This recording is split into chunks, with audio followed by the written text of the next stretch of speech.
children, how are you? I hope that you're okay. Are you ready for English class? Let's get started. It's a story time. We are going to read a story from the book. Shh, you have to be quiet and listen. Pupils Book, pages 76 and 77. It's eating your skirt. 1. Is that your cat? Yes, it is. 2.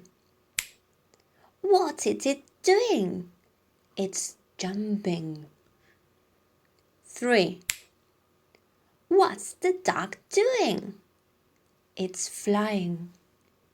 4. What are the chickens doing? They are running. 5. Maria, what's the cat doing? 6. Oh no, it's eating your skirt. Shoo, shoo. Did you like the story? Yes or no? Yes, it was a nice story. Now it's your time to read the story from the book. Bye bye.